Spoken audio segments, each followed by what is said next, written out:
আসসালামু আলাইকুম। এখন শুনবেন সংবাদ শিরোনাম। যে কোনো মূল্যে প্রতিশ্রুতি বাস্তবায়ন, ফ্যামিলি কার্ড চালু করে বললেন প্রধানমন্ত্রী। ধৈর্যের সঙ্গে ইরান যুদ্ধ ও সংকট মোকাবেলার আহ্বান। ভয়ানক অন্ধকার রাত পার করল ইরান, আবারও স্কুল, সামরিক স্থাপনায় বোমা বর্ষণ। ইসরায়েল ও মধ্যপ্রাচ্যে মার্কিন ঘাঁটিতে পাল্টা হামলা তেহরানের। ট্রাম্পের যুদ্ধ বন্ধের ইঙ্গিতে তেলের বিশ্ববাজারে প্রভাব, ভারত থেকে দেশে ঢুকছে ডিজেল। মোটরসাইকেলে জ্বালানির সীমা এখন 5 লিটার। চট্টগ্রামে জঙ্গল সলিমপুরে মিলেছে দেশি বিদেশি 50টি অস্ত্র, গুলি ও সরঞ্জাম। বিস্ফোরক আইনে 3 মামলা, অভিযান সফল বলছে পুলিশ। এতক্ষণ শুনছিলেন সংবাদ শিরোনাম, এখন শুনবেন বিস্তারিত। যে কোনো মূল্যে নির্বাচনী প্রতিশ্রুতি বাস্তবায়ন করা হবে। বিএনপি জবাবদিহিতে বিশ্বাস করে বলেই দায়িত্ব নেয়ার 1 মাসের মধ্যেই প্রতিশ্রুতি বাস্তবায়ন করছে সরকার। দুপুরে রাজধানীর কড়াইলে পরীক্ষামূলকভাবে ফ্যামিলি কার্ডের উদ্বোধন করে একথা বলেন প্রধানমন্ত্রী তারেক রহমান। মধ্যপ্রাচ্য সহ বৈশ্বিক পরিস্থিতি বিবেচনায় কিছু ক্ষেত্রে সময় লাগলেও ধৈর্যের সাথে পরিস্থিতি মোকাবেলার আহ্বান জানান তিনি। 5 বছরের মধ্যে 4 কোটি পরিবারকে ফ্যামিলি কার্ডের আওতায় আনার প্রতিশ্রুতি পুনর্ব্যক্ত করেন তারেক রহমান।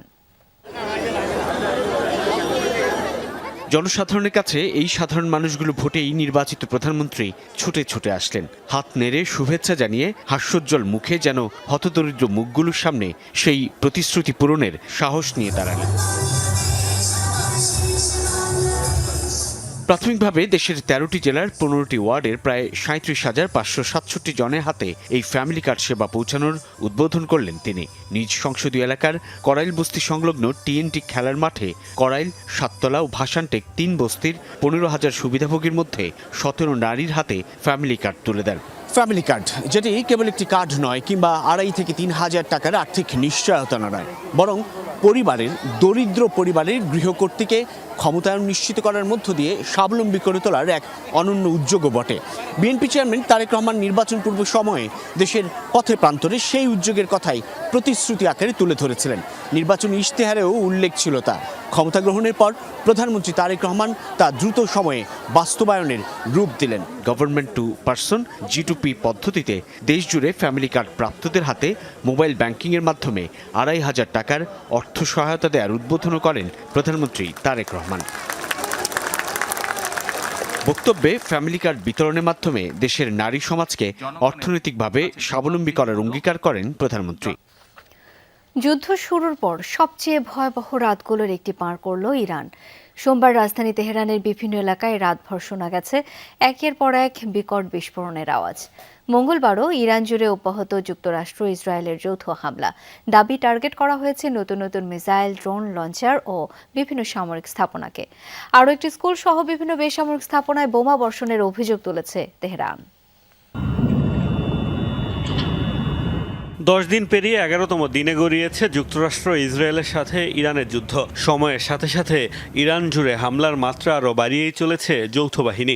সোমবার রাতভর তেহরান জুড়ে চলেছে অনবরত বোমাবর্ষণ।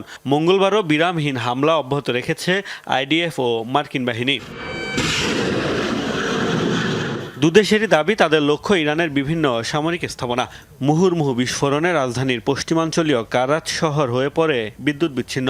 এলাকাটিতে যৌথ বাহিনীর হামলায় টার্গেট হয়েছে বিপ্লবী গার্ড, IRGCর কমান্ড সেন্টার ও কার্যালয়। কুদস ফোর্সের একটি কমান্ড সেন্টার ধ্বংসের দাবিও করেছে ইসরায়েল।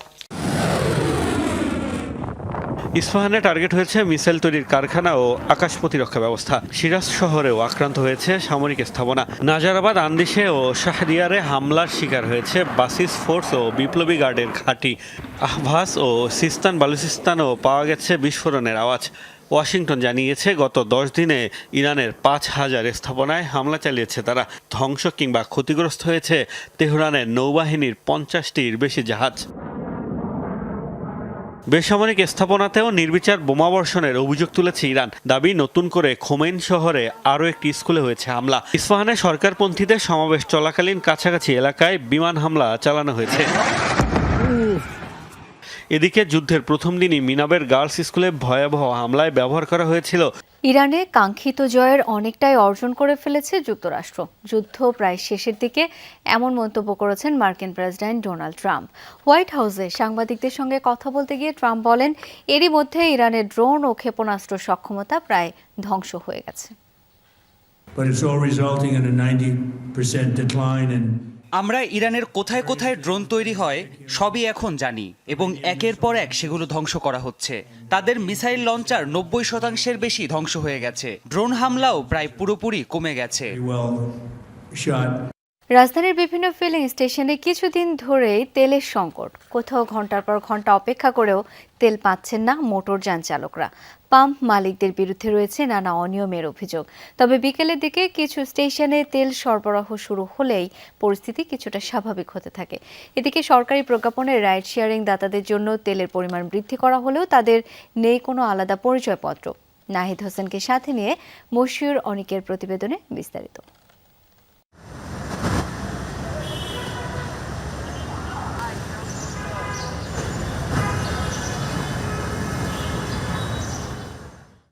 সকাল থেকেই রাজধানীর ফিলিং স্টেশনগুলোতে জ্বালানির খোঁজে ঘুরতে থাকেন মোটরসাইকেল চালকেরা, কিন্তু বেশিরভাগ স্টেশনেই অকটেন পেট্রোলের ডিসপেন্সার বন্ধ। কোথাও আগের দিন শেষ হয়েছে মজুদ, কোথাও 2 দিন ধরে নেই সরবরাহ। চট্টগ্রামের সন্ত্রাসের অভয়ারণ্য জঙ্গল সলিমপুরে স্মরণকালে সবচেয়ে বড় অভিযানে মিলেছে দেশি বিদেশি 50টি অস্ত্র, গুলি ও সরঞ্জাম। গ্রেপ্তার হয়েছে 22 জন, মামলা হয়েছে 3টি, বসেছে 2টি অস্থায়ী ক্যাম্প।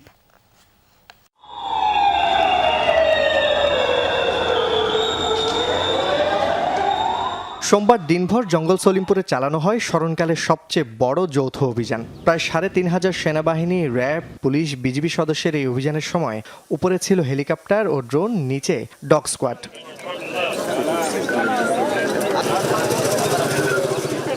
অভিযানের সময় 22 জনকে গ্রেফতার করা হলেও অস্ত্র উদ্ধারের বিষয়ে জানানো হলো একদিন পর সংবাদ সম্মেলনে। উদ্ধার হয় দেশি বিদেশি 50টি অস্ত্র, গুলি, 18টি সিসি ক্যামেরা, অস্ত্র তৈরির সরঞ্জাম। তবে সন্ত্রাস, দখলবাজি ও চাঁদাবাজির মূল নিয়ন্ত্রক ইয়াসিন ও রোকন ধরা পড়েনি। যে কয়জনকে অ্যারেস্ট দেখেছেন, এই অ্যারেস্টগুলো কিন্তু আমরা বিভিন্ন দিক থেকে 4 দিক থেকে ঢুকেছি। এদেরকে সহজে অ্যারেস্ট করা যায়নি। পাহাড়ের উপরে দৌড়ে দৌড়ে তাদেরকে পালাচ্ছিল, সেখান থেকে অ্যারেস্ট করা হয়েছে। আর যারা পালিয়ে গিয়েছে তারা অপরাধী কনফার্ম। প্রথম ধাপের যৌথ অভিযানের পর জঙ্গল সলিমপুরে 2টি অস্থায়ী ক্যাম্পে দায়িত্ব পালন করছে পুলিশ ও র্যাবের 300 সদস্য। অস্ত্র ও বিস্ফোরক আইনে মামলা হয়েছে 3টি। যেহেতু আমরা সেখানে আমাদের ডমিনেশন আমরা স্টাবলিশ করতে পেরেছি, আমরা সেখানে যেতে পেরেছি, আমরা আশা করছি যারা বা যে সমস্ত সন্ত্রাসী বিভিন্ন সময় অপরাধ করে সেখানে লুকিয়ে থাকার প্রবণতা ছিল, সেটা তারা আর করতে পারবে না। পরবর্তী সময় আমাদের সফলতার হার বাড়বে বলে আমি আপাতত মনে করছি। 3100 একর আয়তনের জঙ্গল